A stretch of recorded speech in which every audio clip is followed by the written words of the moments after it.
Monsieur s'installe.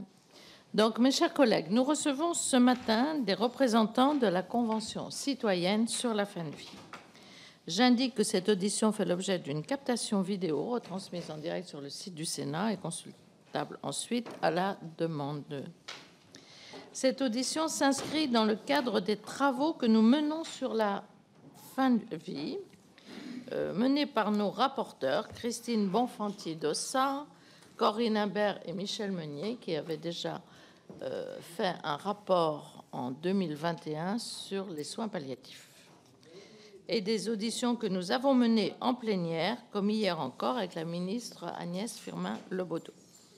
Nous avons le plaisir d'accueillir Madame Claire Toury, qui est présidente du comité de gouvernance de la Convention citoyenne et qui pourra nous éclairer sur la manière dont celle-ci a conduit ses travaux, et 4 citoyens membres de la Convention citoyenne, représentatifs de la diversité des points de vue exprimés en son sein, Madame Clotilde Audibert, Monsieur Antonin de Bernard, Madame Nathalie Berriot et Monsieur Micha Jovanovic.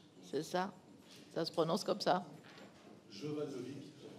Jovanovic sera très bien. C'est un peu ça fait très joueur de tennis, votre nom en ce moment, pour ceux qui regardent Roland-Garros. Non, je ne regarde Roland-Garros que le week-end.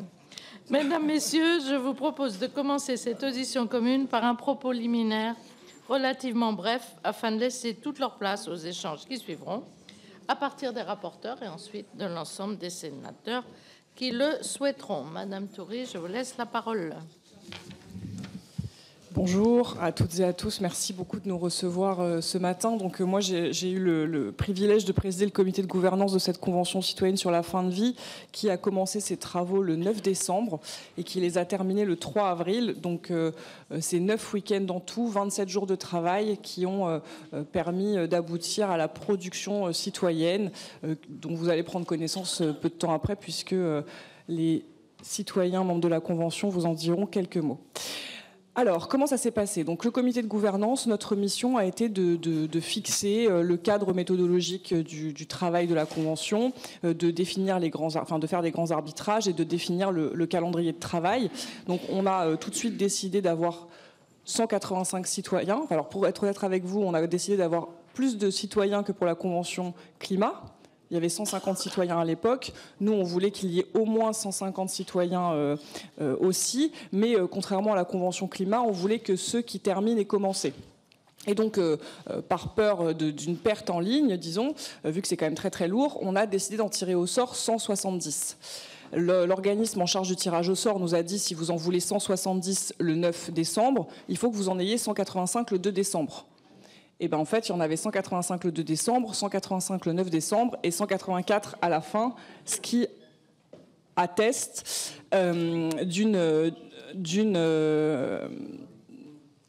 merci. Ce qui atteste quand même d'une volonté très très forte de la part de ces citoyennes, de ces citoyens, de se saisir d'une question difficile, complexe. Et moi, j'ai été là à chaque fois et je peux vraiment témoigner devant vous de la rigueur, de l'exigence, de l'intelligence collective dont ces 184 citoyens ont fait preuve.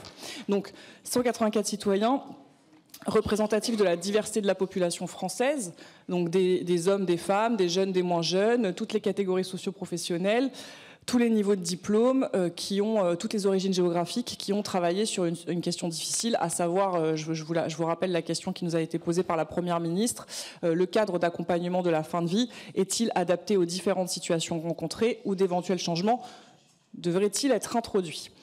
Ça, c'est la question générale. Et donc, pour organiser la convention, la Première ministre a saisi le CESE, donc le Conseil économique, social et environnemental, dont je suis membre. Et donc, voilà, donc c'est comme ça que les travaux ont commencé. Alors, sur le déroulé, je vous le disais, c'est 9 week-ends, du vendredi au dimanche, en 4 mois, donc c'est quand même très très soutenu. Et puis ils vous le diront, mais le lundi, ils retournaient au boulot, donc c'est vraiment un engagement très très important de leur part. 9 week-ends, 3 phases. Une première phase qu'on a appelée appropriation et rencontre, durant laquelle les citoyennes, les citoyens ont découvert le CESE, ont découvert la question posée par la Première ministre, se sont rencontrés, ont échangé entre eux, On leur a aussi surtout dit pourquoi ils étaient là et pourquoi ils n'étaient pas là.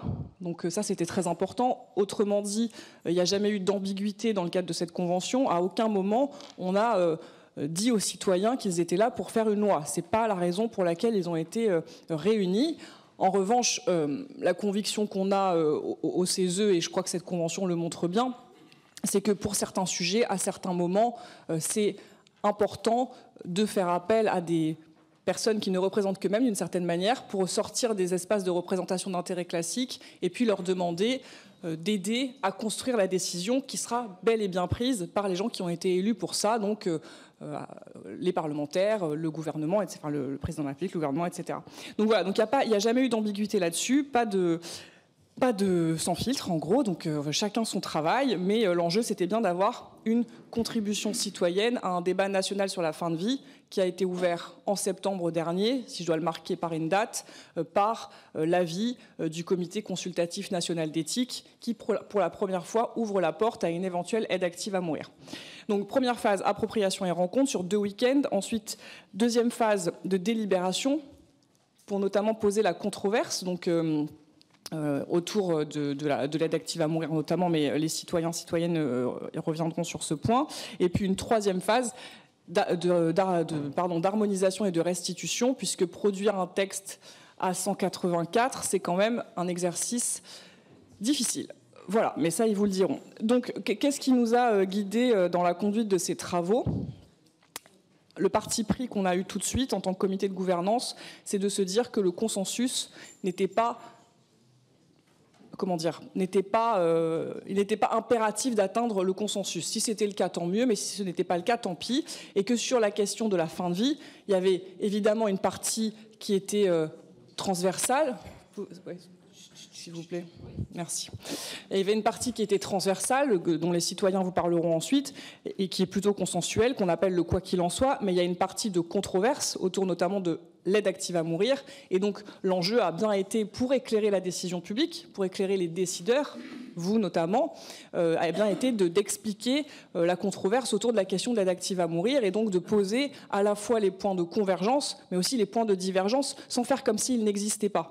Et ça, c'est très important, puisque dans la réponse des citoyens à la question de l'aide active à mourir, 75% d'entre eux se sont prononcés en faveur, 25% d'entre eux se sont prononcés contre, mais il n'y a pas de rapport minoritaire. Il y a un seul rapport, une seule production de la Convention, puisqu'on a bien voulu produire un texte qui mettait en miroir à la fois les arguments en faveur et les arguments en défaveur, et puis surtout montrer la complexité et la nuance. Même si on dit qu'on est pour l'aide active à mourir, ça ne veut pas dire grand-chose en réalité. Et c'est bien pour ça qu'on fait une convention citoyenne et qu'on ne se contente pas d'un sondage et qu'il faut poser précisément ce que ça signifie, les critères, enfin quelle forme, quels critères, pour qui, comment, etc. Et là, on voit bien que vous n'avez pas une unanimité, évidemment, ni des positions évidentes. Donc voilà, nous, c'est ce qui nous a semblé vraiment essentiel, c'est de revendiquer à la fois la complexité, de revendiquer la nuance et de montrer que même si la nuance existe, ça n'empêche pas d'aboutir à une majorité qui se dégage sans alimenter ni les polarisations ni les humiliations. Moi, ce qui m'a semblé important quand j'ai pris la présidence de ce comité de gouvernance, je me suis dit, bon, il y avait plein de raisons, il y a plein de choses que je me suis dites par ailleurs sur comment on pourrait évaluer le succès ou non de cette convention, mais un des points qui me semblait très important, c'est qu'en sortant de là, il n'y ait pas des humiliations, des polarisations, des points de vue qui ne se sentent pas ni considérés ni représentés. Et je vous partage cette anecdote parce qu'elle est assez parlante. Le dernier jour, juste avant que les citoyens votent leur livrable, l'une d'entre eux a pris la parole, et qui était plutôt dans la partie des minoritaires, on va dire, a pris la parole et a dit, voilà, je voudrais remercier les 75% d'entre vous d'avoir laissé aux 25% d'entre nous 50% du temps de parole et 50% de la place dans le livrable. Et ça, je trouve que c'est quand même très important de le souligner parce que encore une fois, et après bon, je répondrai à vos questions, mais encore une fois, l'exercice démocratique auquel on a assisté pendant ces 4 mois, c'est un modèle, vraiment, c'est absolument exemplaire. Beaucoup d'écoute. Donc quand les gens interviennent, il y a une écoute quand même assez forte, une considération de tous les points de vue, ça aussi, le souci de ne pas imposer quelque chose sur la fin de vie, c'est un sujet qui est à la fois parfait pour une convention, mais en même temps qui peut être, pardonnez-moi l'expression, mais hyper casse-gueule en fait. Et donc ça n'a pas été le cas parce qu'il y a eu vraiment ce souci de se respecter et de ne pas dire à l'autre qu'il avait tort et que la personne, enfin, certains n'ont pas tort et d'autres n'ont pas raison. C'est pas ça le sujet. Le sujet, c'est comment est-ce que, sans nier les individualités, sans nier l'intime, puisque c'est une question évidemment intime, on arrive à construire un cadre collectif qui va pouvoir éclairer la décision publique et potentiellement faire cheminer la société vers quelque chose de différent a priori. Voilà pour mon propos liminaire, mais je vous laisse poursuivre. Maintenant, nous allons vous laisser la parole pour dire comment vous avez vécu cette convention citoyenne. Bonjour. Madame la Présidente, Mesdames et Messieurs, donc le sujet de la fin de vie a réuni, comme l'a dit Claire Toury, 184 citoyens qui ont été tirés au sort pour répondre à la question posée par Madame la Première ministre, Elisabeth Borne. Le cadre de l'accompagnement de la fin de vie est-il adapté aux différentes situations rencontrées ou d'éventuels changements devraient-ils être introduits? Pardonnez-moi. C'est à cette question que nous, citoyens, avons répondu lors de débats approfondis et respectueux pour construire justement du dialogue sur ce sujet complexe qui touche à la fois à l'intime et au collectif.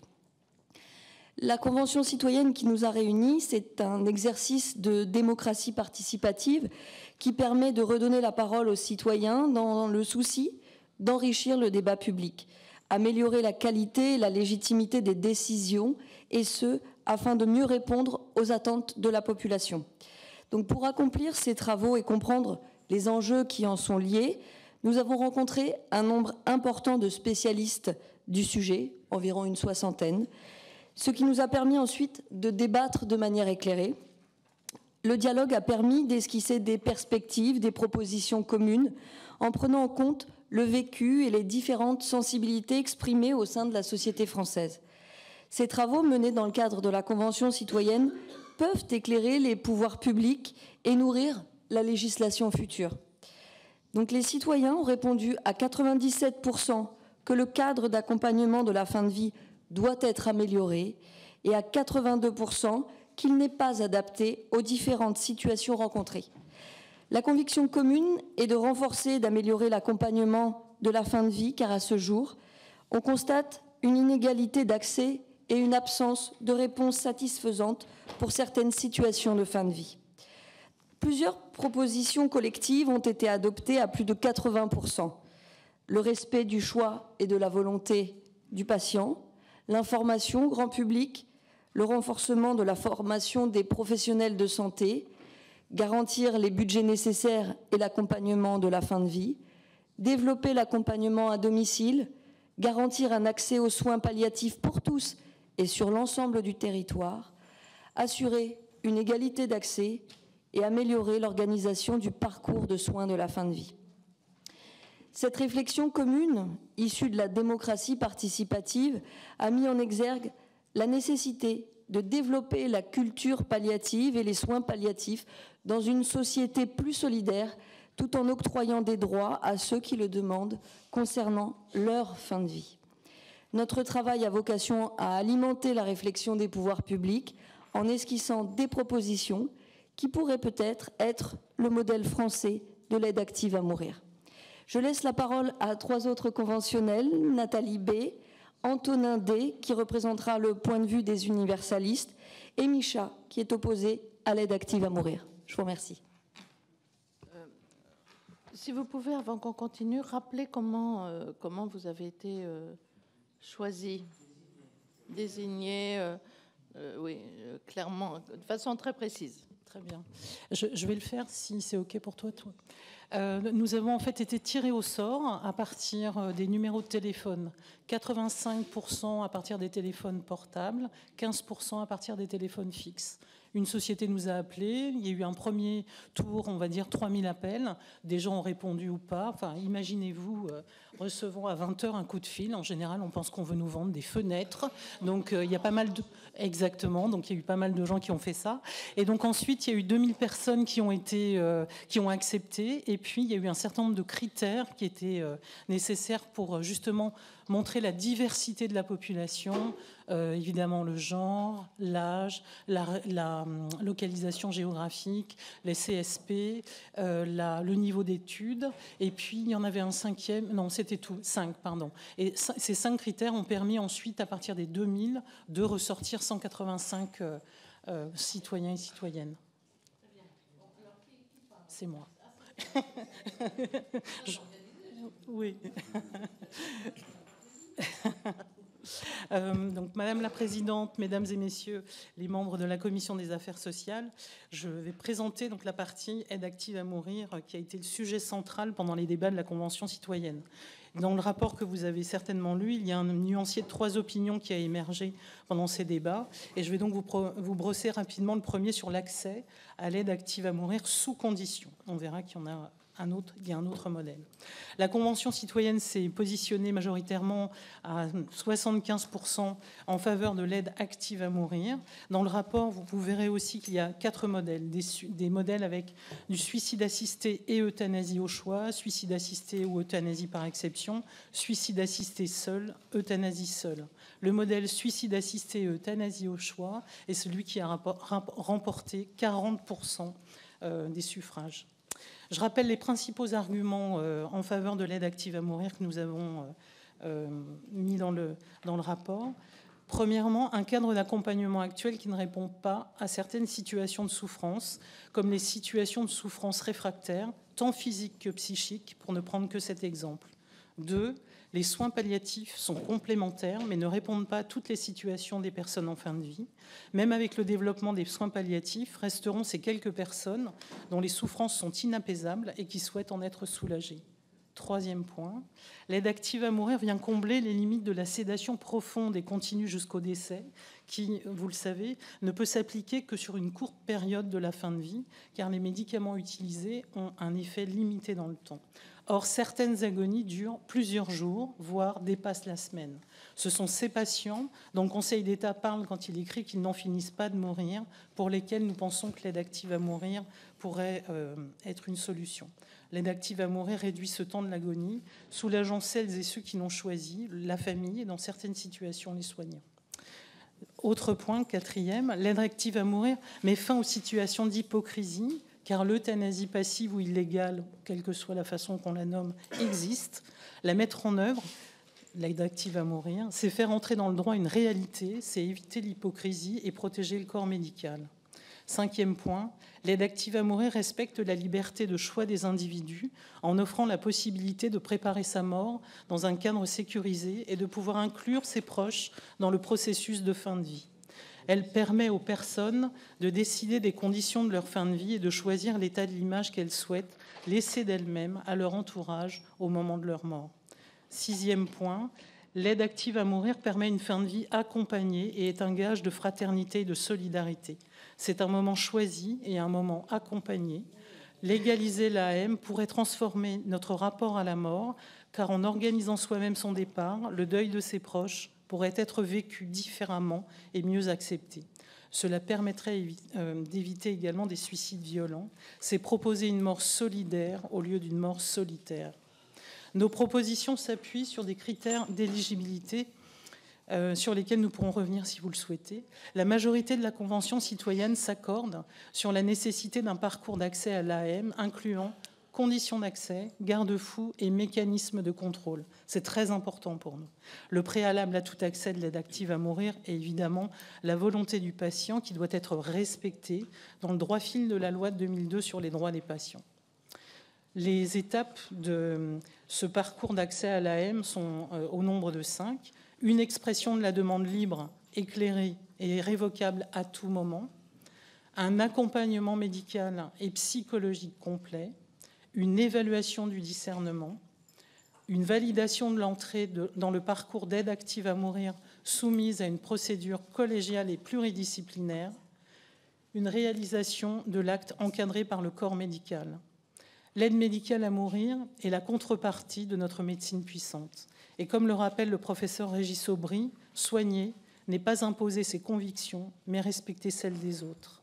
Je conclurai en disant que le dispositif Convention citoyenne, je répondrai à votre question de tout à l'heure, Madame la Présidente, est pour moi vraiment un dispositif absolument formidable au service de la démocratie. L'utiliser localement au niveau des régions ou nationalement sera un moyen de redonner de la confiance dans nos institutions en intégrant concrètement les citoyens et les citoyennes dans les processus délibératifs. Merci de votre attention. Avant de continuer, est-ce que dans ce panel, il y avait des personnes qui appartiennent à l'association pour le droit de mourir d'indignité? Alors, ce n'était pas un critère. Et en fait, sur les critères qui ont été posés, comme le disait Nathalie, c'est vraiment des critères de base, hein, vraiment, pour avoir une forme de diversité de la population française. On a choisi de n'exclure ni les patients, ni les soignants, ni les personnes confrontées à une situation de fin de vie récente, ni les militants. Voilà. Après, sur le collectif, il n'y a personne qui s'est présenté comme un militant de l'association pour le droit à mourir dans la dignité, ni comme un militant d'une association contre l'aide active à mourir. C'est pas... voilà.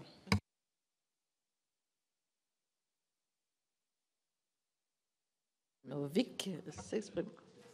Merci. Chers membres de la Commission des affaires sociales du Sénat, nous venons d'entendre la présentation de la première option d'aide active à mourir qui est conditionnée à un certain nombre de critères. Je représente aujourd'hui le groupe d'opinion des universalistes. Pour nous, le libre arbitre du sujet à disposer de lui-même est ce qui fait foi. En effet, la volonté de la personne doit être respectée, et elle prime quoi qu'il arrive. Nous prônons un accès universel à l'aide active à mourir. Il s'agit d'ouvrir le suicide assisté et l'euthanasie à toute personne exprimant la volonté de ne plus vivre et démontrant un discernement direct et continu. Dans notre approche, toute demande d'aide active à mourir déclenche un parcours d'accompagnement spécifique et individualisé, adapté à la temporalité de la situation et dont l'avis est consultatif. Ce parcours pluridisciplinaire intègre de nombreuses étapes qui constituent autant de garde-fous permettant d'encadrer l'accès à l'aide active à mourir. La personne peut se rétracter à tout moment. À chaque étape du parcours, le caractère révocable de la demande doit être rappelé de façon neutre et sans volonté d'influencer la personne. Les solutions médicales, thérapeutiques ou sociales qui lui seront proposées lui permettent d'avoir un réel accompagnement et suivi dans un système de santé bien trop souvent inégalitaire, voire inaccessible. Ce parcours permet aussi de désaxer le patient de ce choix en lui offrant d'autres solutions et alternatives. Une procédure de contrôle et de traçabilité est déployée durant tout le parcours.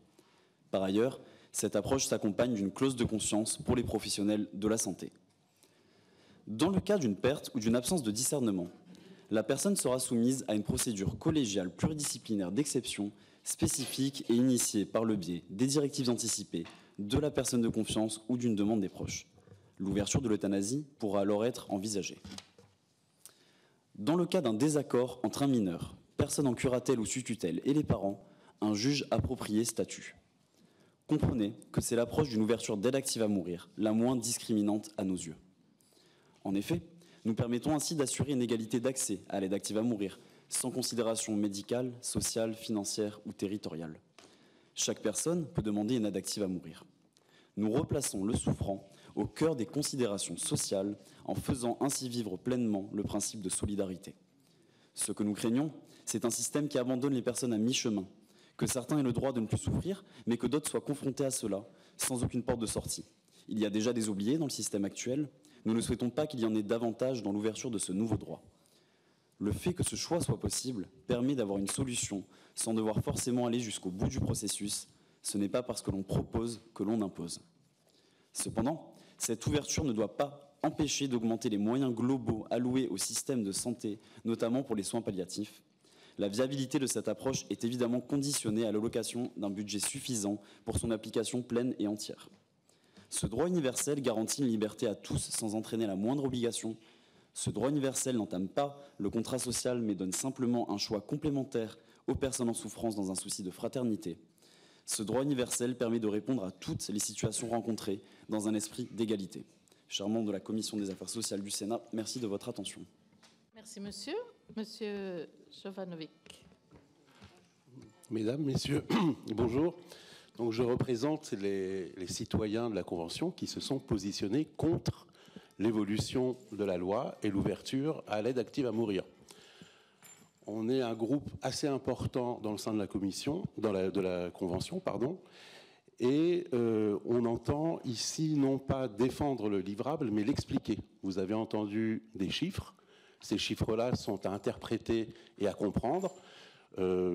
Par exemple, dans les 75% de gens qui sont pour l'ouverture à l'aide active à mourir, il y a des gens qui sont opposés à l'euthanasie, d'autres qui sont opposés au suicide assisté.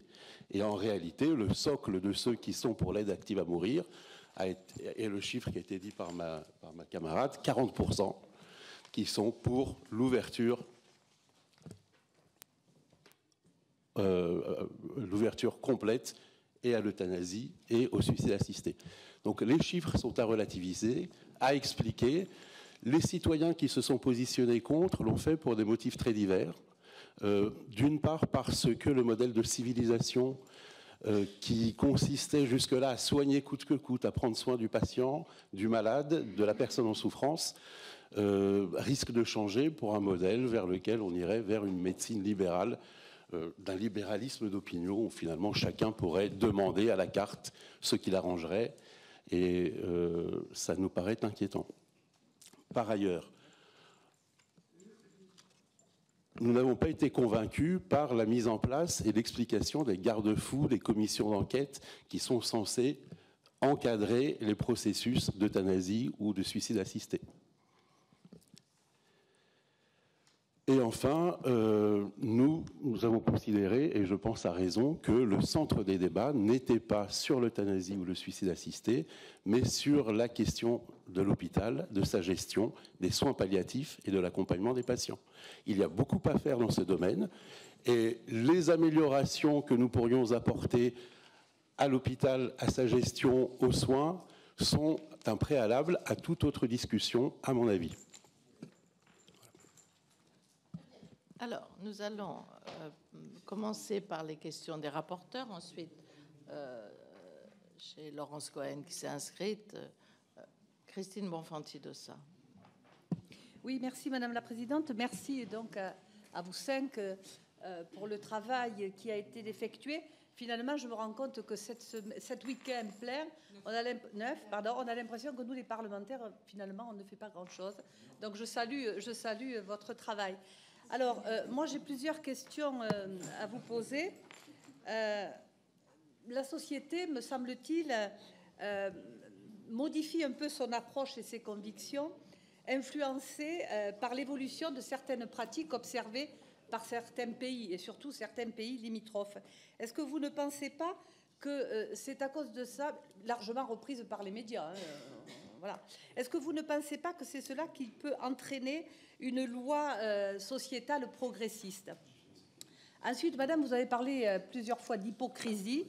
Comment peut-on parler d'hypocrisie alors que 24% des citoyens a parlé de la méconnaissance et de la faible application de la loi Claes-Leonetti?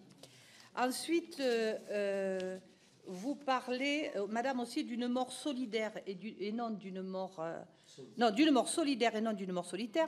Est-ce que vous considérez que l'euthanasie est un souhait? Et puis, pour une réflexion beaucoup plus personnelle, moi, j'ai l'impression, en lisant tous vos travaux, que d'un côté, il y a les progressistes et de notre côté, les conservateurs. Et ça me gêne. Voilà. On va prendre toutes les questions des rapporteurs. Corinne Imbert ou Michel Meunier? Merci, Madame la Présidente. Je pensais que c'était Corinne Imbert, puis Michel Meunier. Merci, merci, Mesdames et Messieurs. Moi, je n'ai peu de questions sur le fond, puisque je me sens proche de vos réflexions et du résultat de votre travail. Il y a une question qui m'étonne quand même, c'est je vous sens très organisée, très rigoureuse dans la manière dont vous nous rendez compte et de ce que j'ai entendu dans vos travaux et vos 9 week-ends de travail. Qui organisait tout cela? Qui concrètement a pris la plume pour rédiger le rapport final? Est-ce les cadres du CESE ou d'autres personnes? Donc je voulais savoir comment est-ce que vous vous étiez organisé autrement que par votre propre discipline personnelle, parce qu'au fond, vous ne vous connaissiez pas, si j'ai bien compris. Donc c'est remarquable, en tout cas, ça me pose question. Et puis peut-être une question sur le fond. Est-ce que les exemples autour de la France, les exemples européens de législation, vous ont à un moment donné fourni des exemples, donné des idées, posé des réflexions? Enfin voilà, quelle est la place des pays autour de la France avec une législation différente? Bien, Corinne. Merci Madame la Présidente, merci Mesdames, merci Messieurs. Est-ce que rétrospectivement, la question qui vous a été posée vous semblait bien posée? La loi par hypothèse n'est pas adaptée à toutes les situations, nous le savons. Et donc, est-ce pas une façon, la façon dont est posée la loi, d'inciter de toute façon à aller plus loin? Comment ont été appréhendées par la Convention les notions de droit et de progrès? Ensuite, et Monsieur de Bernard, vous l'avez évoqué, que l'euthanasie pourrait être demandée via une personne de confiance, et je ne parle pas d'une personne qui a rédigé ces directives anticipées. Ça veut dire que quelqu'un pourrait demander l'euthanasie, en tout cas la mort, pour une personne qui ne l'a pas demandé. Comment ont eu lieu les débats sur ce sujet-là? Et puis enfin, une question de forme. Une question de forme, parce que Madame Toury, vous êtes à la fois, vous avez présidé cette convention citoyenne et vous êtes membre du CESE. J'ai relu avec attention le courrier de la Première ministre qui demandait au CESE de veiller à ce que la gouvernance de ses travaux illustre les principes d'équilibre et de neutralité indispensables à l'expression de sa méthode. Je cite le courrier de la Première ministre. Le CESE avait émis un avis en 2018 se prononçant favorablement à la légalisation du assisté et de l'euthanasie. Comment vous pouvez nous expliquer, en tant que membre du CESE, que le CESE ait eu besoin de présenter un nouvel avis après la présentation des travaux de la Convention citoyenne? Je vous remercie. Voilà, alors voilà les questions des rapporteurs. Je vous laisse répondre peut-être dans l'ordre comme ça, hein, à suivre pour ceux qui veulent répondre. Madame Toury, je vous laisse commencer. Et puis ensuite, on prendra les questions de nos collègues. Je vais vous répondre tout de suite sur ce point-là. Donc, le comité de gouvernance qui a été en charge de l'organisation des travaux était composé de 14 personnes. 6 membres du CESE, 8 personnalités extérieures. 6 membres du CESE, je vous expliquerai après comment ils ont été choisis. 8 personnalités extérieures, dont le président du comité consultatif national d'éthique, Jean-François Delfrécy, dont François Stas, un conseiller d'État à la retraite, membre du CCNE aussi, dont la directrice du Centre national des soins palliatifs et de la fin de vie, Cynthia Fleury, spécialiste des questions d'éthique, 2 chercheuses en charge des questions de participation citoyenne pour la méthode, justement, donc Hélène Landemort et Sandrine Ruy, et 2 anciens citoyens de la Convention climat pour justement aider les décisions en tant qu'anciens citoyens qui avaient vécu une expérience de participation démocratique de ce type. Parmi les critères qui ont conditionné le choix de la présidence de ce comité de gouvernance, il y a eu justement le fait de n'avoir jamais pris position sur le sujet de la fin de vie publiquement, ni en tant que personne, ni en tant que représentant d'une organisation. Et c'est important parce que le président du CESE, par exemple, aurait pu présider le comité de gouvernance, mais lui, justement, dans d'autres fonctions passées, il avait pris position et par souci de ne pas contester pas la légitimité, mais l'exemplarité du travail, il a préféré se déporter. Et donc moi, je n'ai absolument jamais pris position sur le sujet. Et le CESE, en 2018, quand il a voté son avis, c'était dans le cadre d'une autre mandature avec d'autres conseillers.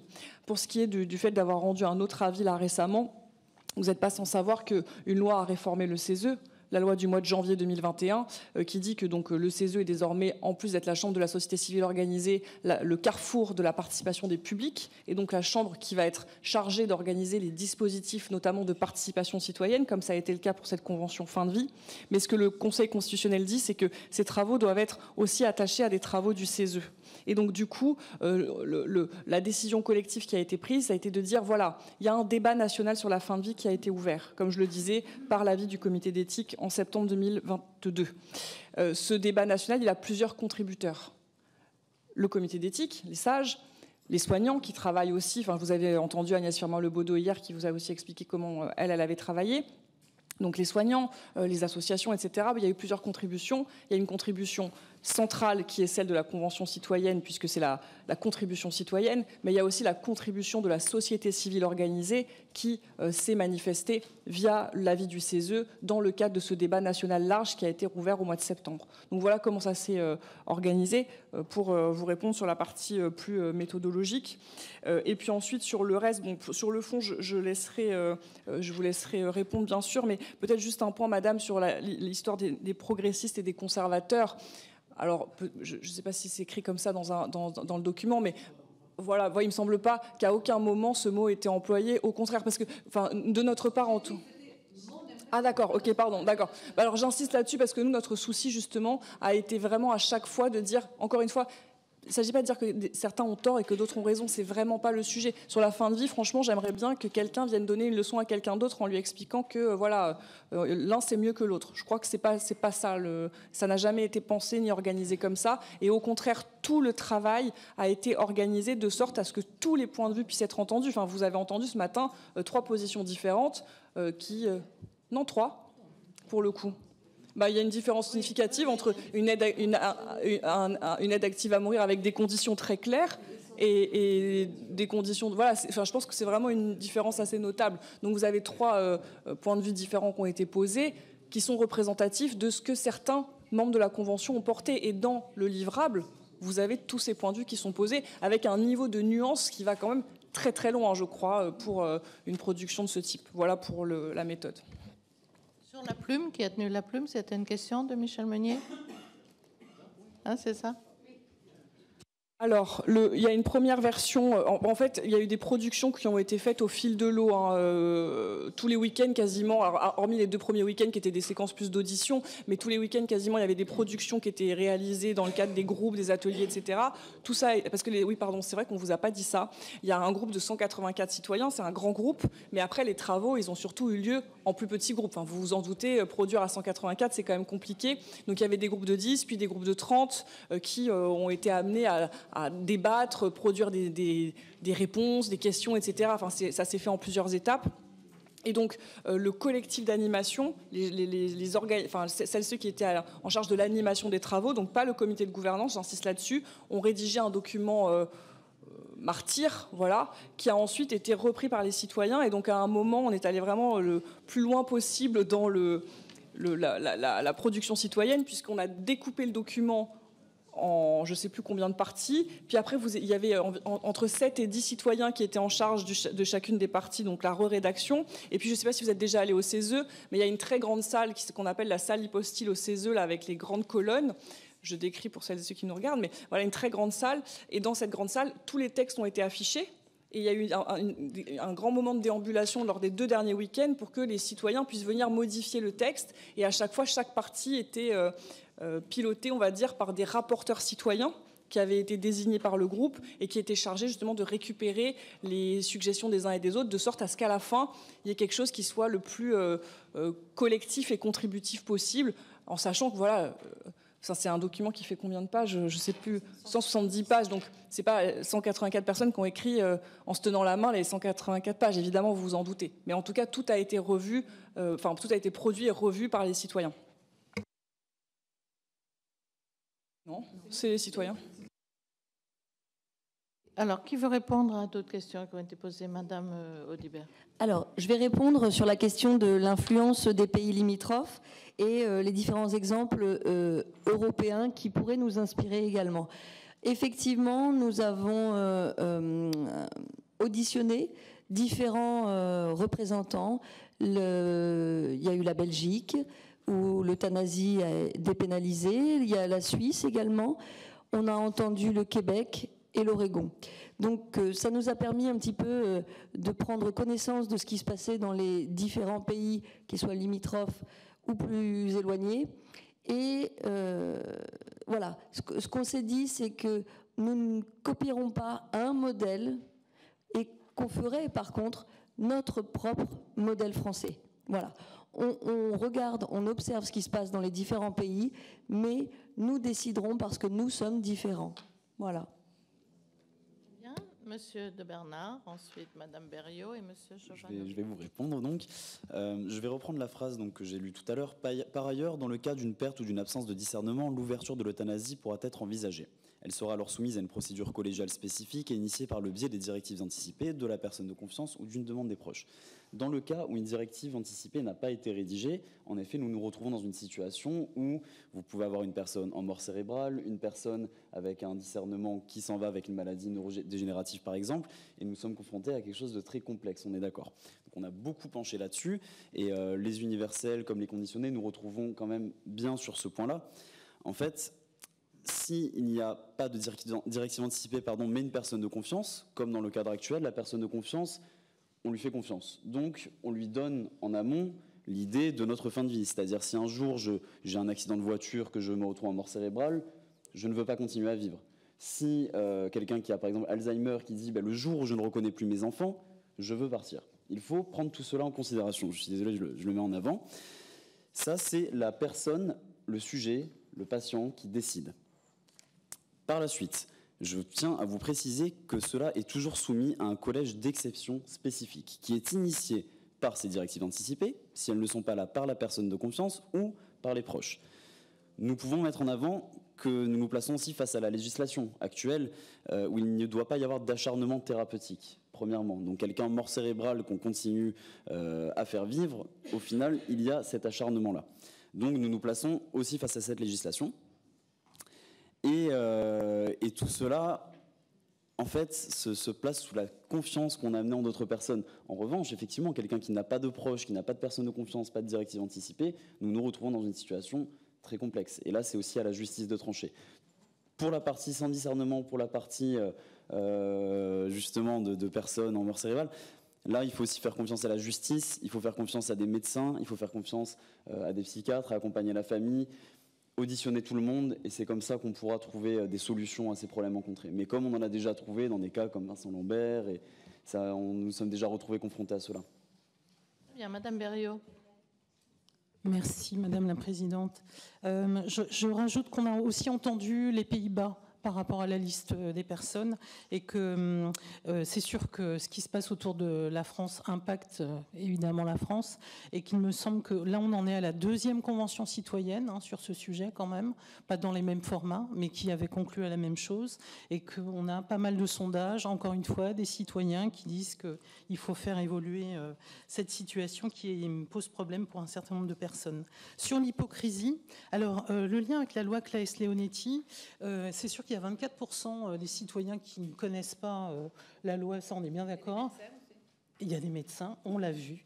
On a vu aussi qu'il y avait plein de gens qui ne savaient pas ce qu'étaient des directives anticipées, qui ne savaient pas ce qu'était la personne de confiance, qui pensent que quand on va à l'hôpital et qu'on donne le nom de quelqu'un, c'est sa personne de confiance. On sait bien que c'est pas ça. Mais en fait, je crois que c'est pas vraiment le problème. Quand moi je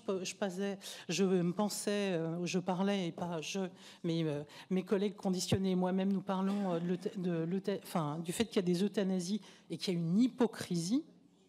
C'est que de fait, contrairement à ce que j'ai pu entendre lors de l'audition des fédérations, les sociétés savantes que vous avez reçues, nous, en 4 mois, on a entendu pas mal de gens qui nous ont dit d'autres témoignages.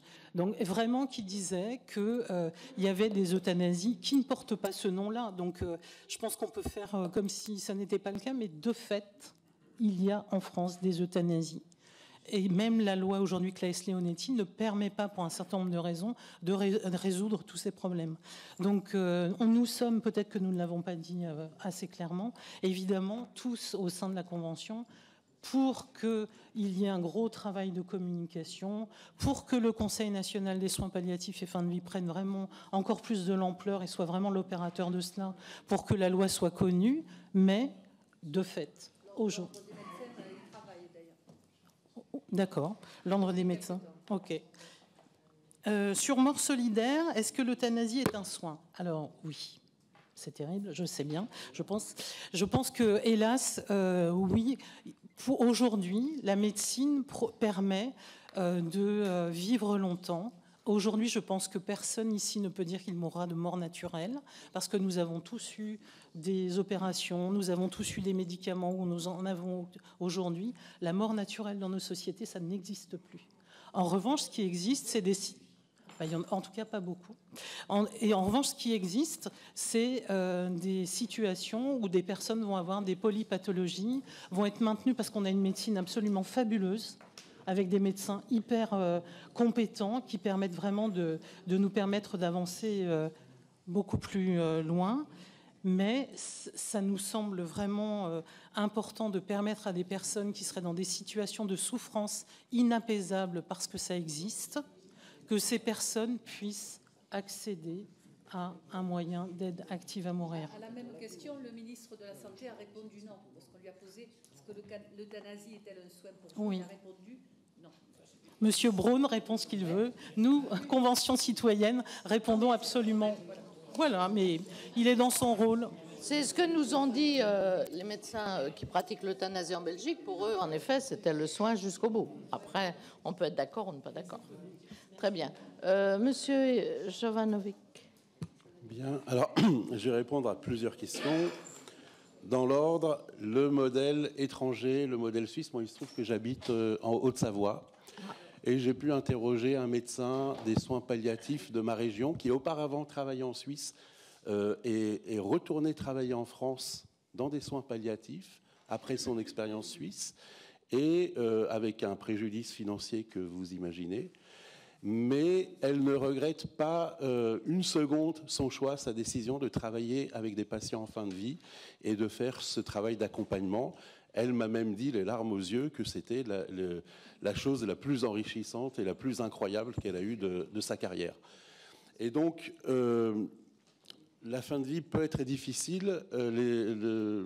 L'idée de soins anticipés, de personnes de confiance qu'on aurait donné à un temps T, où notre discernement aurait été tel, le discernement change, et puis vous savez que il peut être manipulé, il peut être influencé. La notion de discernement me paraît un mauvais critère pour décider du destin d'un être humain. Non, c'est un choix de société, un choix de vie qui doit s'imposer à la société et non pas le discernement privé. Ça, c'était pour le modèle suisse, hein, qui a effrayé, je dois dire, qui a effrayé beaucoup de citoyens de la Convention, et qui, justement, pour ça, se sont positionnés contre. Parce que le modèle suisse, c'est un peu une cérémonie, une mise en spectacle assez morbide, qui fait peur. Hein, c'est pas... Voilà. Ensuite, ça c'est pour le suicide assisté, hein, pardon, pas pour l'euthanasie. Voilà. Pour ce qui est de la question de Madame Imbert, sur la formulation de Madame le Premier ministre. Oui, alors on n'a pas eu le loisir d'examiner les présupposés de cette question. C'est une question qui est orientée, puisque à la question « est-ce que la loi actuelle est-elle suffisante et conforme ?» la réponse naturelle est non. Est-ce que vous connaissez une loi qui s'applique parfaitement et qui est parfaitement conforme à son objet et qui répond à tous les cas et à toutes les situations? Évidemment, non. Dans le cadre actuel, voilà. Évidemment, les lois ont vocation à évoluer et la carte n'est pas le territoire. Donc, une loi, c'est évolutif. Beaucoup de citoyens qui étaient contre se sont prononcés pour l'évolution de la loi. Voilà. Donc, les chiffres, un chiffre important de citoyens qui voulaient que la loi évolue. Parmi ceux-ci, il y a des gens qui ne veulent pas ni d'euthanasie, ni de suicide assisté. Voilà. Donc effectivement, on aurait eu intérêt, lors de la Convention, à prendre plus de temps à analyser la question de Madame le Premier ministre. Il est dommage qu'on ne l'ait pas fait. Et on a rapidement été orienté sur la question euthanasie, suicide assisté. Et je crois que c'est par moult combats qu'on est revenu sur la question des soins palliatifs. Bon, on va continuer les questions, si vous voulez bien.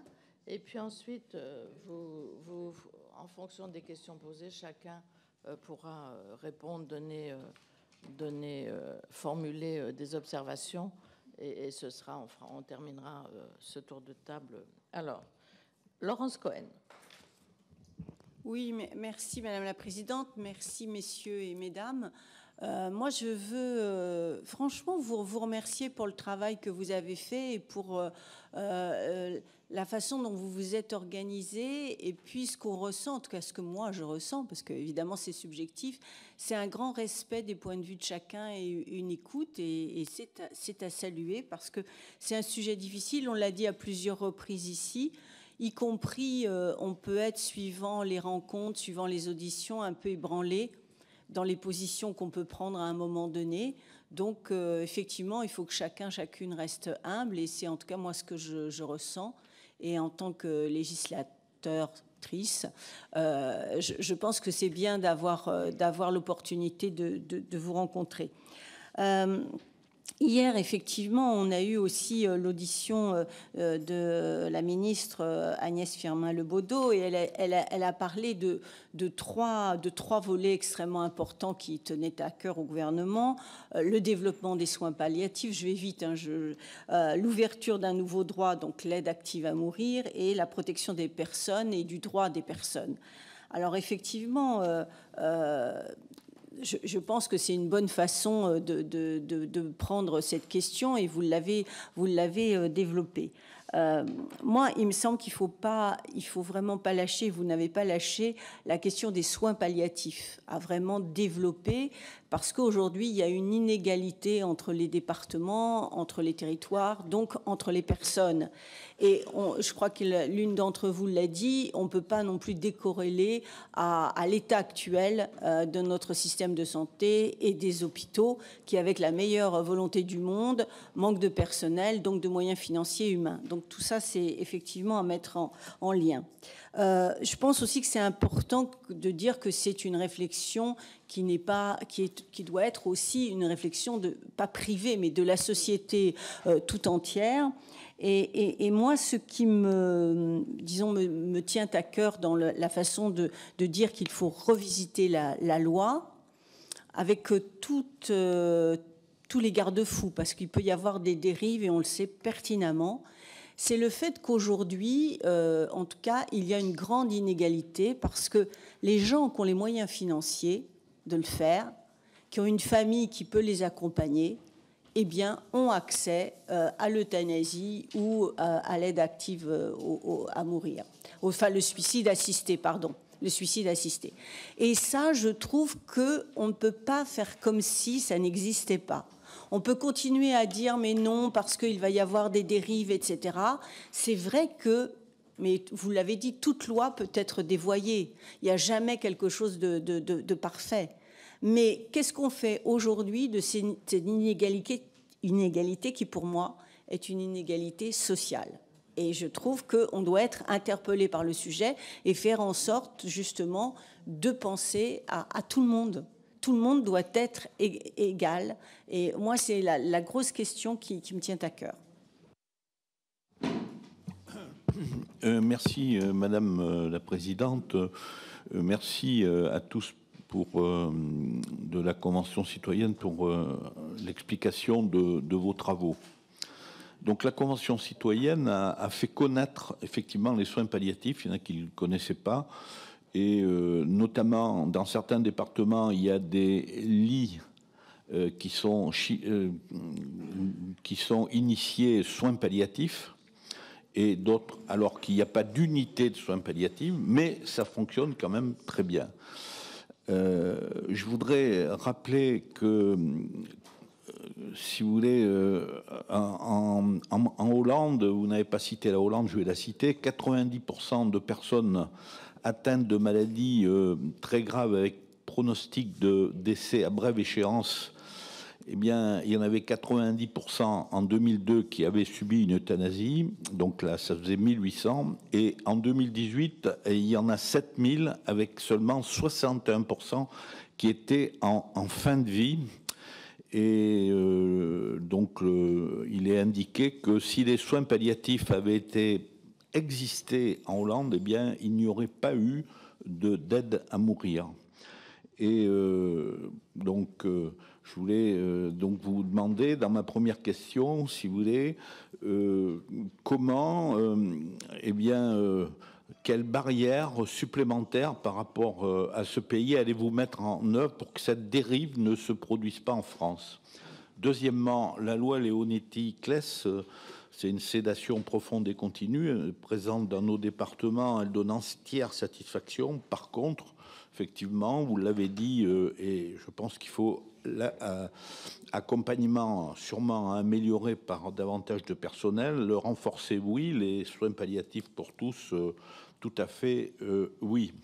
Je voudrais rappeler que lorsque les personnes sont malades, eh bien, elles peuvent changer, ou si elles deviennent démentes, elles peuvent changer complètement par rapport aux directives anticipées. Disons, l'immense majorité des malades, lorsque ça se dégrade, eh bien, elles veulent être soignées. Et donc, je voudrais rappeler aussi que 80% du personnel des soins palliatifs ne souhaite pas le suicide assisté, tout comme plus de 80% des personnes en EHPAD. Est-ce que vous allez tenir compte donc des avis de ce personnel qui sont confrontés tous les jours aux fins de vie? Et vous avez dit aussi que en fin de vie, le suicide assisté ou l'euthanasie, c'était une mort solidaire et non pas une mort solitaire. Alors là, je vais vous dire quand même que ça me paraît tout à fait anormal, puisque les soins palliatifs, c'est effectivement une mort solidaire et tout à fait accompagnée. Enfin, j'ai entendu tout à l'heure quelqu'un qui a dit que lorsqu'il y avait une mort cérébrale, eh bien, on était obligé de continuer les directives anticipées. Non, c'est faux. Le Conseil d'État l'a dit. Lorsque on est en mort cérébrale, c'est-à-dire que la respiration est mécanique, eh bien, après une décision collégiale, ça a été dit d'ailleurs l'an dernier, on peut arrêter effectivement.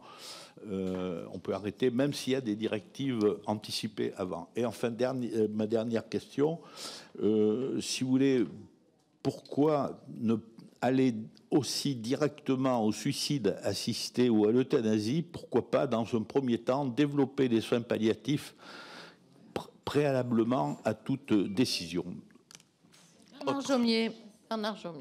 Donc, beaucoup de questions, enfin beaucoup d'observations, quelques questions. Merci, Madame la Présidente. Moi, d'abord, je voulais vous remercier pour l'intelligence du travail que vous avez produit. Et j'allais dire d'abord parce que jusqu'ici, jusqu'à votre travail, la parole des citoyens, c'était les sondages qu'on nous débitait, un après l'autre, et qui disaient 90% des gens sont pour l'euthanasie, 85%, 92% des gens qui sont pour l'euthanasie. Et là, vous êtes entré dans la complexité de la question.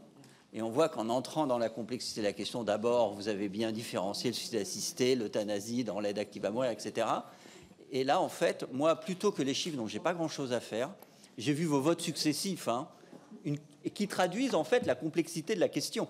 Et je suis convaincu quand on regarde les intitulés des votes, qu'en fonction d'ailleurs des conditionnalités, des contextes que vous posez, il y a des votes qui bougeraient si les conditions n'étaient pas remplies, si, etc., dans un sens ou dans l'autre peut-être. Donc, moi, je trouve que c'est extrêmement sain qu'il y ait eu ce travail collectif citoyen que vous ayez mené et qui vient nous rapporter, à nous parlementaires qui devront voter l'évolution éventuelle de la loi, le fruit de votre travail.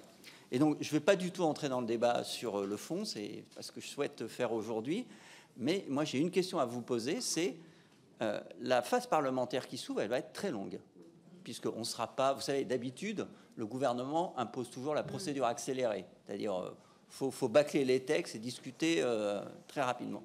Et là, pour une fois, c'est très rare, il va respecter la procédure normale. Ça veut dire qu'on est parti, allez, au minimum pour 1 an, et plutôt 18 mois de procédure parlementaire. C'est 2024, pas avant, en tout cas, l'aboutissement de la procédure. Est-ce que vous estimez que votre rôle, il est terminé complètement, la saisie est terminée, vous avez rendu votre avis, ou est-ce que vous estimez qu'au cours de cette procédure parlementaire, vous pouvez avoir encore un rôle d'interaction avec nous, avec les députés, avec les sénateurs, pour voilà, échanger, pour...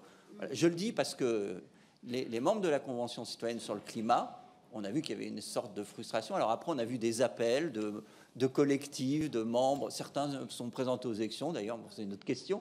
Mais on a vu que des groupes de membres de la Convention citoyenne ont continué à produire, en fait, derrière. Voilà. Et je trouve que c'est imparfait. Je trouve que la richesse de votre processus, c'est d'avoir tenu tout le monde, quels que soient les avis, dans le processus jusqu'à terme. Et ça, c'est aussi un beau succès. Voilà. Comment vous voyez la suite ? Bien, alors, Raymond de Poncet-Monge, on prend toutes les questions, vous notez si vous avez des... Raymond de Poncet-Monge. Oui, alors, merci pour ce travail, parce que, effectivement, moi, je trouve que si on devait qualifier le rapport, c'est vraiment qu'il n'est pas manichéen. Enfin, vouloir changer la loi, c'est pas forcément progressiste. Quelquefois, on change la loi, on a des exemples récents, et c'est pas progressif, c'est tout à fait régressif. Hein, et donc, je veux dire, les progressistes, c'est pas ceux qui veulent changer la loi. Enfin, forcément. C'est en tout état de cause. Moi, j'ai lu le rapport et je l'ai trouvé tout à fait représentatif de ce qu'a dû être votre débat. Quant à la question posée, elle a été ouverte par le comité éthique. Enfin, je veux dire, c'est un petit peu eux qui ont ouvert la question. Et ils ont... Alors, c'est pas pour ça qu'ils l'ont ouvert, mais de fait, ils ont répondu à une demande sociétale très forte d'ouvrir la question. Enfin, bon... Alors moi, par rapport, on n'est pas là pour donner comment on se met dans les 4 catégories. Moi, j'en avais vu 4 ou mettons 3, qu'importe. Moi, j'aimerais savoir si vous avez évalué, enfin bon, comme ça, dans vos discussions formelles ou informelles, le bouger de vos positions, hein, parce que tout le monde, de fait, je pense pas que ce soit les chiffres que donnait Bernard. Mais tout le monde, de fait, a été, c'est un débat qui est là depuis longtemps, a été conduit à réfléchir quand même un petit peu à ce qui serait sa position. Et vous, est-ce que vous avez pu échanger là-dessus sur le bouger de vos positions ? Et si je dis ça, c'est par rapport aussi à ce que disait Bernard, c'est-à-dire que nous, on va rentrer dans un long tunnel parlementaire. Et comment le travail que vous avez fait, qui est en fin de compte un débat éclairé, comme l'avait été la Convention citoyenne sur le climat, hein, comment à partir d'un débat éclairé, la position qui en vient, comment comment la société doit accompagner, enfin, quels sont les débats encore à poursuivre, à mener, et de qualité, et pas de façon manichéenne, pour que les Français fassent, alors pas en façon accélérée, pas tant accélérée que ça, parce qu'ils ont 1 an pour le faire, mais le même chemin, le même cheminement que vous avez fait avec ce qui est le cœur de ma question, à savoir le bouger des positions. Voilà. Je voulais dire aussi que, bon, enfin, c'est une parenthèse, parce que j'ai dit que je n'allais pas donner, mais le groupe parlementaire dont je faisais partie, qui est allé en Suisse, n'a pas du tout eu le vécu que vous avez eu, et ça sera très intéressant d'en discuter, parce que vraiment, la Suisse, voilà, avec les soignants, avec les équipes qui le font, y compris, il y avait des représentants religieux. Enfin, il n'y avait rien d'effrayant dans l'exemple suisse. Je vous remercie.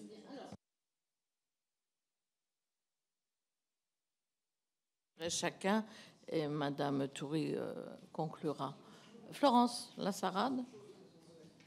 Oui, merci Madame la Présidente. Moi, je vais poser des questions assez courtes sur le recrutement. Vous avez expliqué comment vous étiez recruté. Je voudrais savoir quel est l'âge moyen. Je voudrais savoir si parmi vous...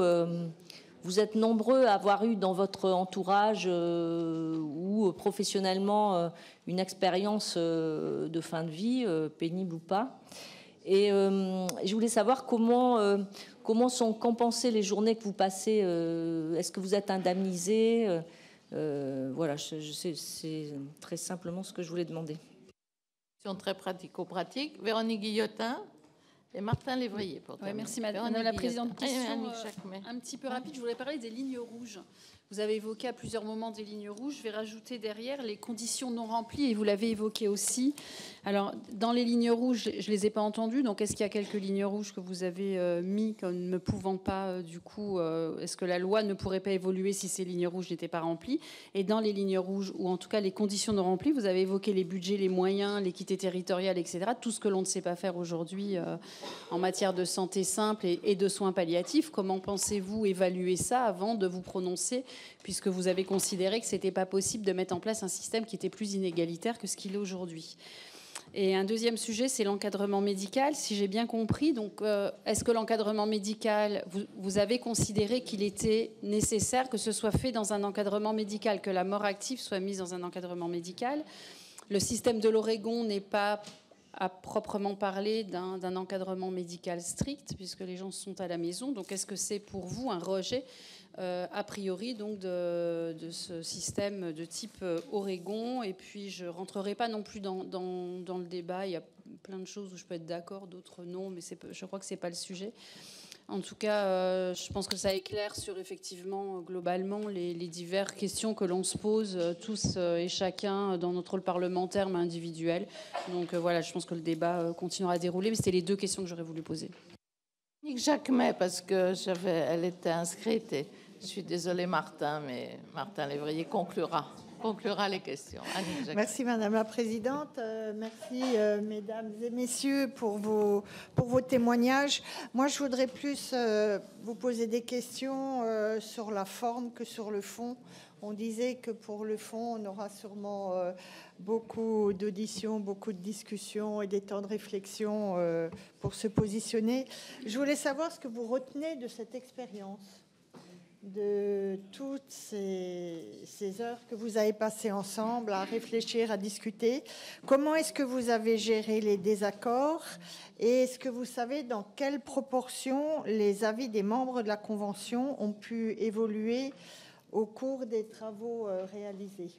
Et puis, plus spécifiquement à Madame Claire Toury, le bilan que vous tirez de ces 4 mois, et surtout, est-ce que vous avez identifié des pistes d'amélioration en vue des potentielles prochaines conventions sur d'autres sujets? Et est-ce que vous pensez que tous les sujets peuvent faire l'objet de telles conventions? Merci. Merci Madame la Présidente. Très rapidement, un député européen qui est de ma ville, mais pas de ma ligne politique, a battu en brèche vos auditions en disant qu'elles étaient parfaitement orientées et qu'il n'y avait pas eu donc de vrai débat, que tout était orienté. Que moi j'aimerais bien savoir que vous m'expliquiez un peu comment ont été choisis justement parce qu'il n'y a pas eu de contradiction sur ce sujet. Je trouve que c'est toujours embêtant. Un peu nous expliquer comment vous... je ne les ai pas entendus. Tant mieux, rappelez-les-moi parce que j'ai été un peu étonné de ça. Donc un peu expliquer comment ont été choisies les personnes que vous avez auditionnées. Une autre question, si la loi Claes-Leonetti avait été parfaitement appliquée, est-ce que vous pensez que votre approche de la question de la Première ministre aurait été la même ou pas? Une autre question, si le Parlement modifie toute ou grande partie de vos préconisations, comment réagirez-vous? Et puis, toute dernière question, beaucoup plus personnelle et un peu pour sourire. En fait, ce que vous avez fait, vous avez découvert ce que nous faisons 80% du temps. Est-ce que ça vous a donné envie de passer en politique ou pas du tout? Merci.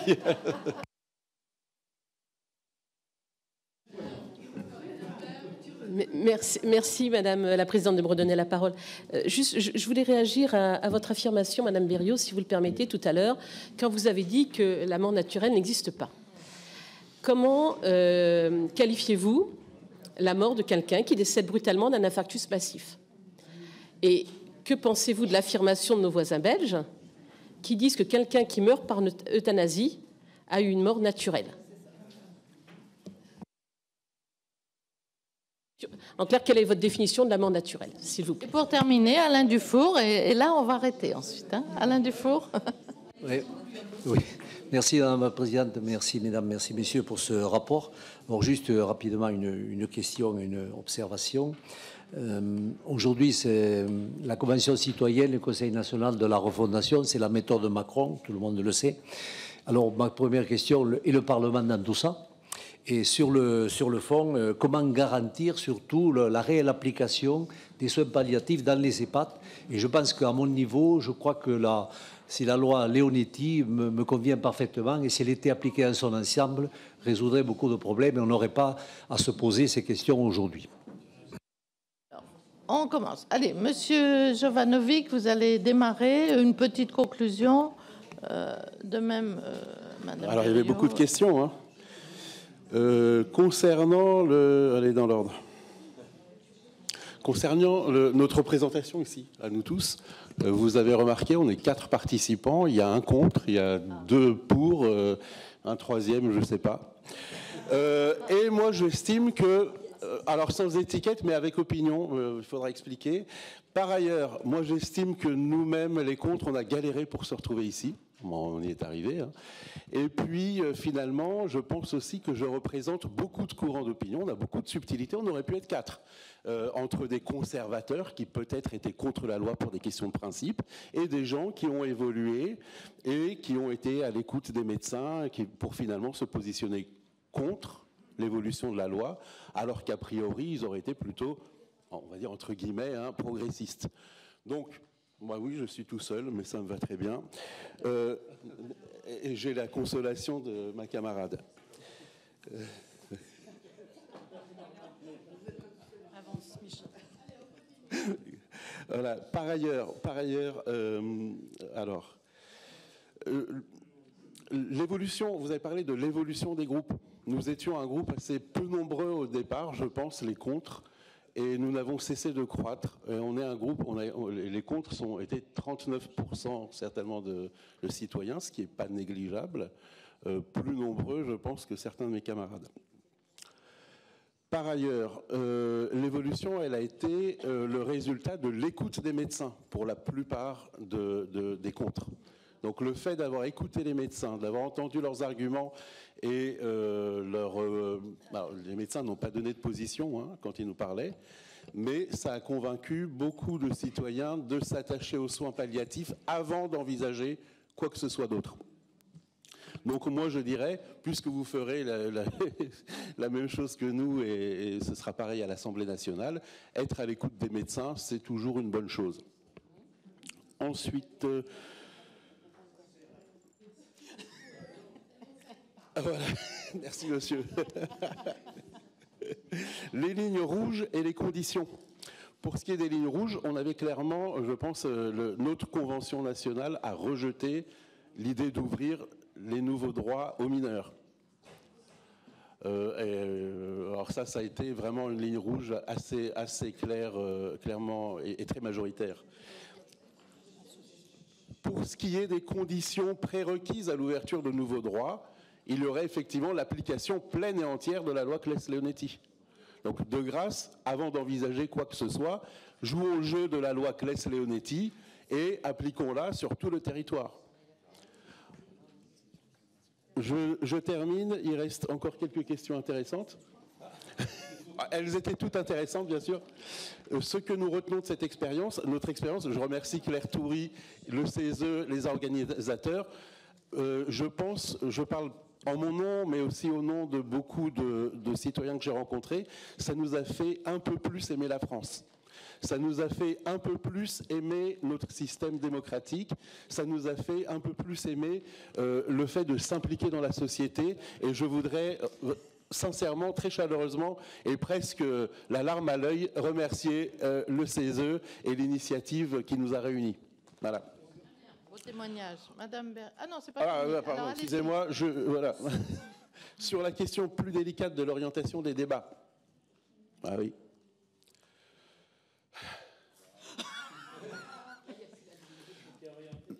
Vous savez, le problème vient de la formulation des questions et souvent de l'ordre d'exposition.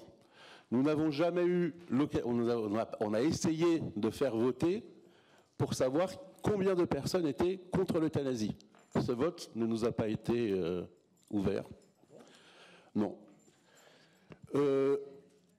Et puis, il est vrai que la formulation des questions, nous n'avions pas la main dessus. Je le regrette. Et donc, je pense que c'est une chose constructive, pour améliorer le modèle de démocratie participative. Il y aurait beaucoup à dire, que ce soit le groupe des contre qui s'est senti frustré très souvent, que le groupe des pour qui aurait voulu aussi participer au niveau de la formulation des questions et de l'ordre des votes.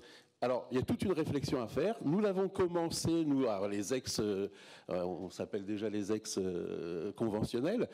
On a commencé cette réflexion, elle est intéressante et j'espère qu'elle sera utile à de futures conventions et à tous ceux qui représentent le peuple français.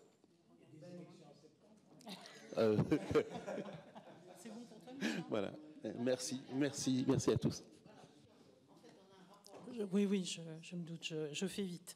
Alors, je voulais répondre quand même à quelques questions, notamment dans le désordre. Monsieur Chassin, je crois, qui posait différentes questions, et notamment, vous évoquiez le chiffre de 80% des soignants. D'où sort ce chiffre? Quel est le sondage? Des soins palliatifs. Vous vous basez sur l'enquête de la SFAP. Ok, d'accord. Qui est une enquête où en fait il y a eu 1355 soignants finalement qui ont dit qu'ils ne voulaient pas travailler là-dessus, qu'ils ne voulaient pas, si la loi était modifiée, continuer à travailler dans les soins palliatifs. Je vous raconte une anecdote parce qu'elle me semble bien illustrer le truc. En fait, on parle beaucoup des médecins, mais je pense que c'est bien de parler des médecins et des soignants. Moi, j'ai été invitée à la FEAP. J'ai été invitée à la FEAP, qui est donc une fédération hospitalière privée. Il y avait un sondage où on voyait qu'il y avait une grande dichotomie entre la position des médecins et la position des soignants, et où en fait tout le personnel qui était au chevet du patient était plus proche de l'ouverture de l'aide active à mourir que les médecins. En tout cas, c'est ce qui était dans le sondage. Après, on en fait ce qu'on en veut. Je pense que ça, c'est important aussi de voir d'où l'on parle à chaque fois. Donc 80% des soignants, je pense qu'il faudrait peut-être voir ce qu'il en est. Je pense qu'en termes, vous parliez de la dérive. Nous, ce qu'on propose pour éviter des dérives, c'est ce qu'on a essayé d'expliquer avec Antonin, c'est en fait le parcours. C'est-à-dire qu'évidemment, pour nous, nous ne voyons pas l'ouverture de l'aide active à mourir comme étant une option, comme on prendrait... je ne sais pas, n'importe quelle option sur Doctolib. C'est vraiment dans le cadre d'un parcours avec un accompagnement médical très sérieux, d'une équipe pluridisciplinaire, voire interdisciplinaire, pour voir si vraiment cette personne peut suivre et accéder à cette aide active à mourir. Vous disiez aussi, les personnes malades changent, mais même les personnes en fait qui sont en bonne santé, on sait bien que les directives anticipées, finalement, ça nous a été dit moult fois. Les directives anticipées, il faut les refaire, parce que quand on est en bonne santé à un moment donné, on évolue, et vous le disiez tout à fait justement, quand on a des pathologies qui commencent à venir, finalement, ce qui nous semblait insupportable est supportable, et donc on change au fil de l'eau. Donc ça, c'est vraiment quelque chose d'important. Ce que nous ont dit les équipes soignantes aussi, c'est que, en fait, ce qu'il faut surtout voir, c'est le milieu, c'est les personnes de confiance, la famille, etc., qui nous permet ensuite d'avoir une opinion et de savoir si la personne veut toujours cette chose-là. Je pense, c'était votre question aussi, madame, sur ce que ça nous a apporté. Moi, ce que ça m'a beaucoup apporté, c'est que finalement, on voit bien que si on donne à un collectif, quel qu'il soit, de l'information, de la formation, il est tout à fait capable de produire un rapport que moi j'estime de qualité. Vous nous en avez remercié, on vous remercie pour ça. Et on pense qu'on peut vraiment être un allié dans le Parlement. Contrairement à monsieur qui n'est pas là, mais j'aurais voulu lui dire qu'on ne s'inscrit pas du tout à la place des parlementaires.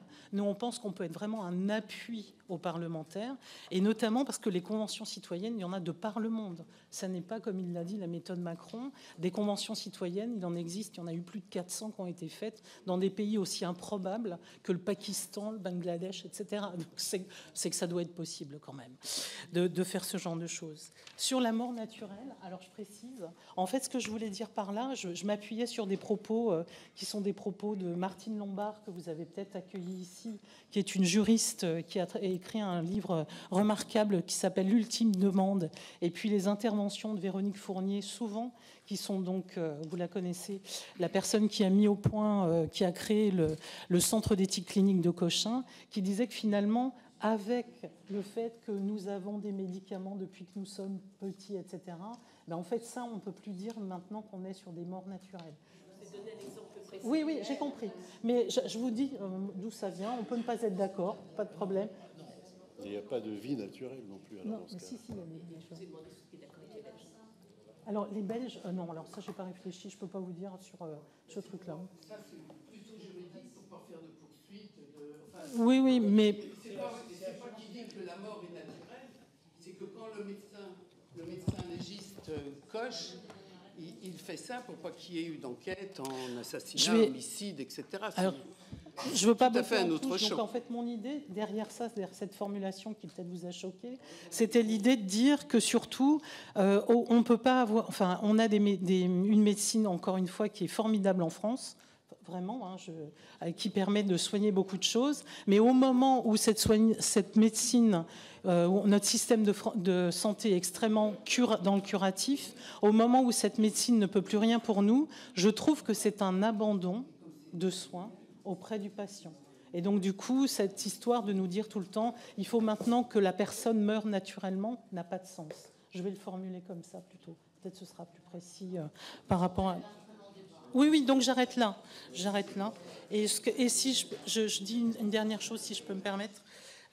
Oui, là, sur la mort solidaire et solitaire, en fait, je pense que nous, ce qu'on a vraiment réussi à faire dans la Convention citoyenne, je prends un petit peu de hauteur pour ne pas répondre comme ça, c'est qu'on n'a pas opposé les deux.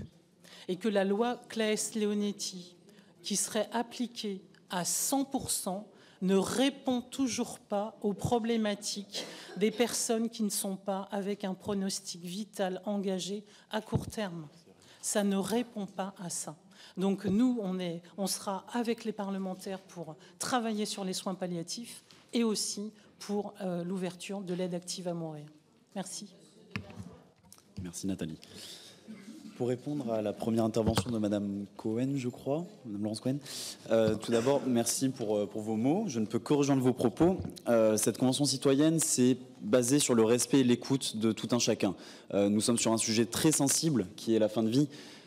Évidemment que nous sommes tous liés à ça. Nous avons tous été confrontés à une situation de fin de vie, d'un proche, d'amis. Enfin, c'est très compliqué à gérer et forcément, l'émotion se mêle à la réflexion. On ne peut pas le nier. C'est pourquoi nous avons été très bien accompagnés au CESE, c'est pourquoi il y avait des coachs, des psys qui étaient là aussi pour accompagner les citoyens qui souffraient de reparler de situations de mort de proches, etc. Donc c'était assez compliqué. Il y a 3 volets importants, comme vous l'avez signifié, qui ont été mis en avant par Madame Agnès Firmin-Lebaudot. Le développement des soins palliatifs, l'ouverture de l'aide active à mourir et la protection des personnes et des droits des personnes. Nous rejoignons cela pour ceux qui sont ouverture de l'aide active à mourir. La ligne rouge, monsieur Lévrier, pardon, je suis désolé. Les lois, en fait, n'évolueront pas sans un accompagnement et une évolution des budgets alloués à la santé. Et pour les soins palliatifs, et pour la formation, et pour arrêter avec cette inégalité territoriale dans, par exemple, les soins palliatifs. Et la loi n'évoluera pas. La ligne rouge, c'est aussi le fait qu'il faut un parcours d'accompagnement. Sans ce parcours d'accompagnement, il n'y a pas d'aide active à mourir qui devrait être ouverte, en fait, parce que nous devons accompagner, nous devons protéger les personnes. Nous revenons donc sur protection des personnes et droits des personnes. Il y a eu énormément de votes, nous avons énormément travaillé. Je tiens à appuyer le fait que nous avons pu faire retravailler les votes, que nous avons pu nous impliquer dans le processus démocratique au CESE. Je vais vous donner un exemple. Un jour, j'étais tout à fait en désaccord avec une méthode. J'ai été le dire, j'ai été voir les animateurs, les facilitateurs. Nous avons tout remis en place, 5 heures de travail en plus. Nous avons terminé à 23 heures ce jour-là. Le CESE était à notre écoute. La transparence et la traçabilité étaient de mise. C'était magnifique. Vous aviez des dossiers mais remplis avec tout le processus de traçabilité. Et c'est là-dessus que je souhaite appuyer très fortement. En ce qui concerne l'encadrement médical, oui, nous devons procéder à l'aide active à mourir encadrée par des soignants, encadrée par des médecins. Pas de kill pill à la maison comme en Oregon. Nous sommes contre cela. Trop de dérives, nous sommes d'accord. Concernant les dérives, bon, toute progression sociale, excusez-moi, toute évolution sociale, toute évolution de la loi, en fait, se confronte aux dérives.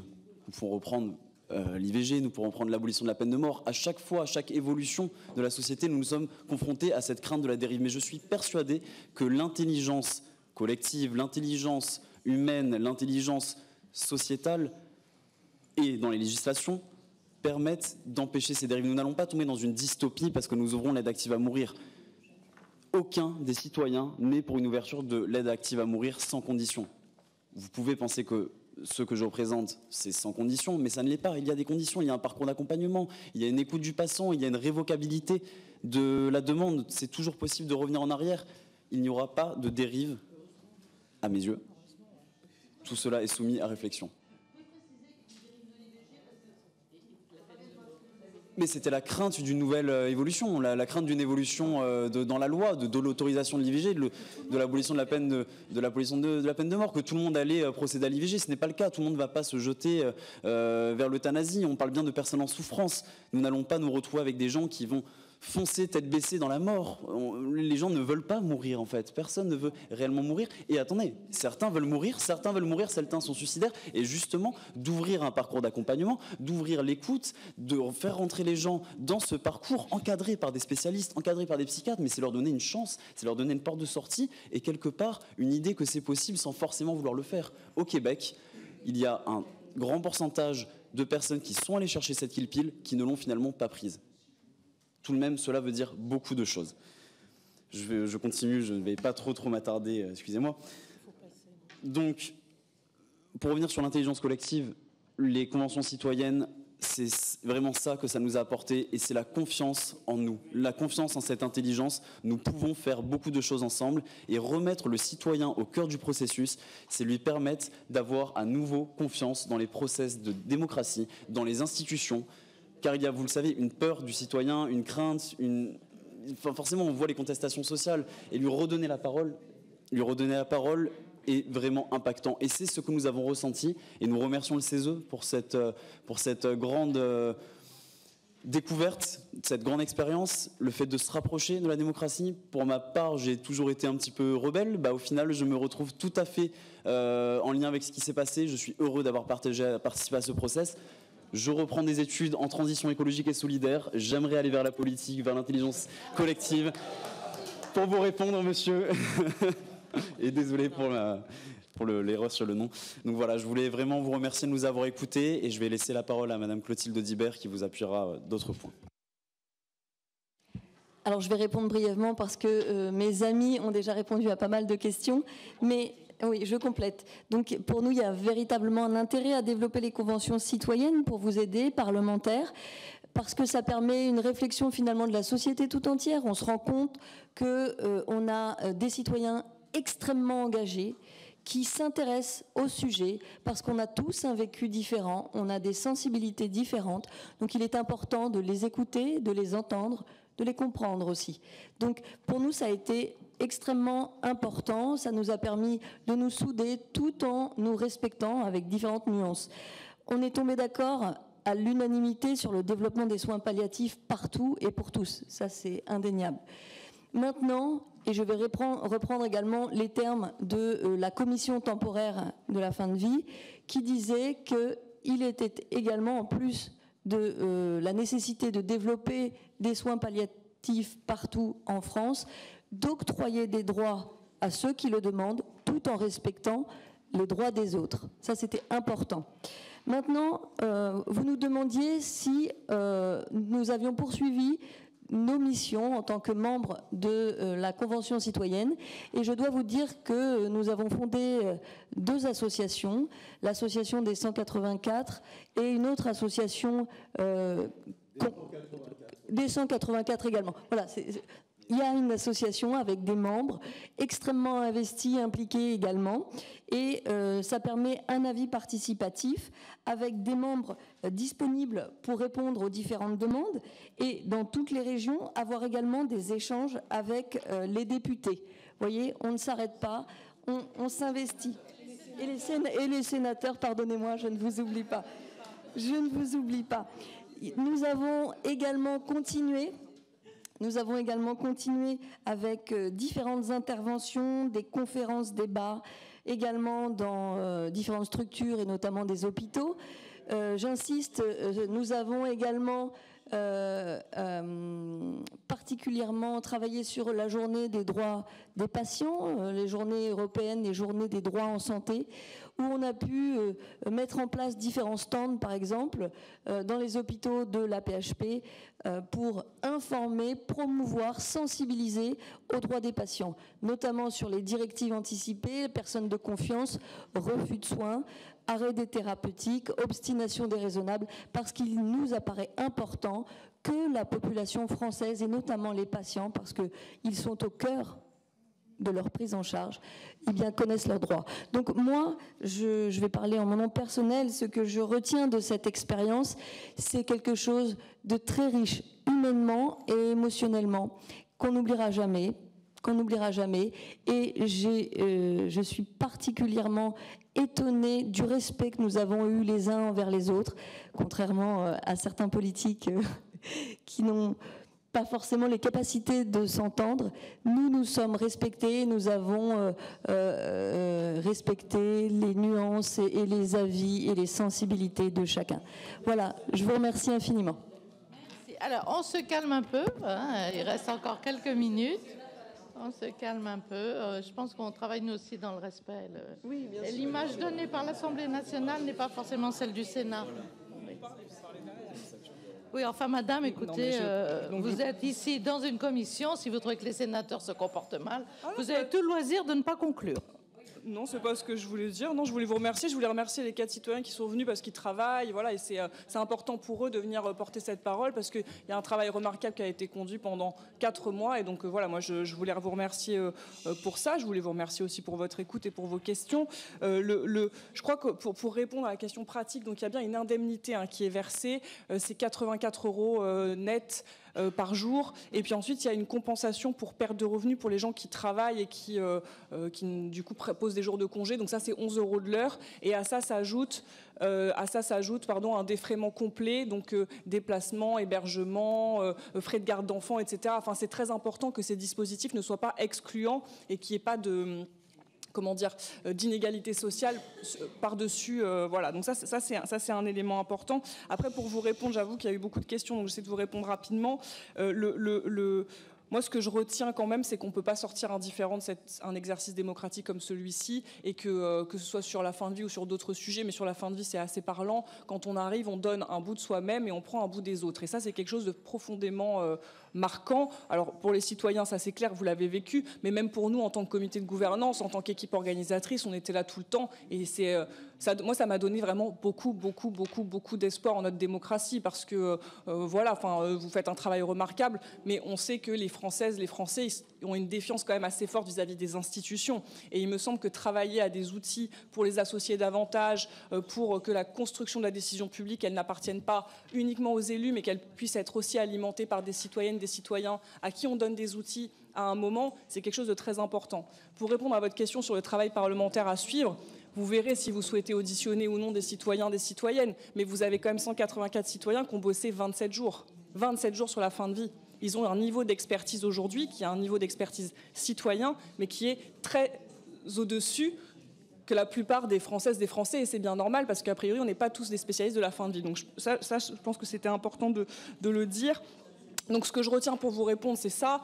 Et un autre élément que je retiens, c'est que il ne faut pas non plus, faut pas être dans un discours trop angéliste. En fait, tout ça, c'est énormément de travail. C'est énormément de travail, vraiment. Que ce soit pour les citoyens qui ont participé ou pour les personnes qui ont organisé cette convention. C'est un énorme travail de mettre en mouvement tous ces gens et de s'assurer que les choses se passent au mieux. Alors, on a des humains en face de nous. Et le principe, c'est que la démocratie, c'est une matière organique. On peut essayer de tout anticiper, on n'anticipera jamais tout. Et donc, il y a parfois des réactions qu'on n'avait pas anticipées, des commentaires, des interventions extérieures, intérieures. Et donc, ça nécessite de se réajuster en permanence. Mais je crois que quand on intègre cet élément-là et cette donnée-là et qu'on est prêt à travailler beaucoup pour vous répondre, je pense que oui, la plupart des sujets peuvent être portés et traités dans le cadre de ces conventions. Après, mon avis à moi, à titre personnel, c'est qu'il y a 2 types de sujets qui peuvent qui peuvent être particulièrement intéressants de traiter dans le cadre d'une convention. Soit des sujets qui n'ont pas encore été défrichés et pour lesquels on a envie de tester, d'interroger les citoyennes et les citoyens dans un cadre un peu spécial.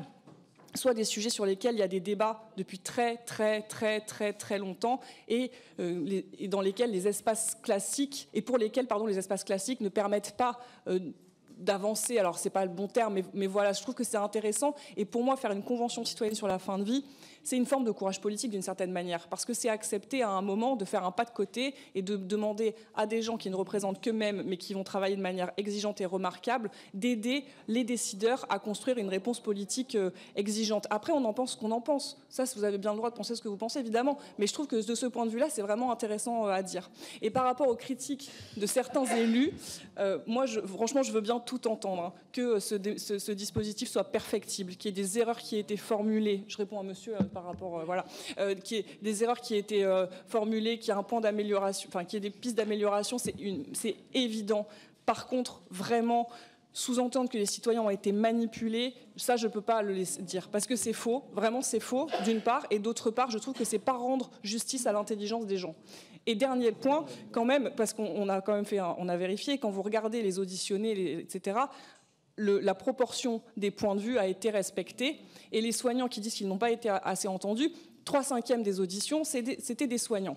Et donc, du coup, je veux bien, je trouve ça indispensable d'entendre la parole médicale, il n'y a pas de sujet, mais c'est une convention citoyenne pour poser un débat de société. Et donc, voilà, je veux juste dire ça, mais je vous remercie, je ne sais pas si j'ai répondu à tout, mais en tout cas, je vous remercie pour votre écoute. Merci à tous les 5 de vous être prêtés à cet exercice. Et en effet, lorsque le débat viendra, bien évidemment, le rapport de la Convention sera examiné avec attention. Mais je rappelle aussi que pour beaucoup parmi nous, nous organisons aussi dans nos départements, alors pas avec des conventions, mais des réunions publiques sur le sujet. La députée Nicole Dubré-Chirat de mon département, on a fait plusieurs sur sa circonscription. Moi, j'en ferai une en fin septembre aussi. On est aussi à l'écoute, bien évidemment, de ceux qui sont les plus proches de nous sur le terrain. Merci beaucoup à tous les 5. Merci beaucoup.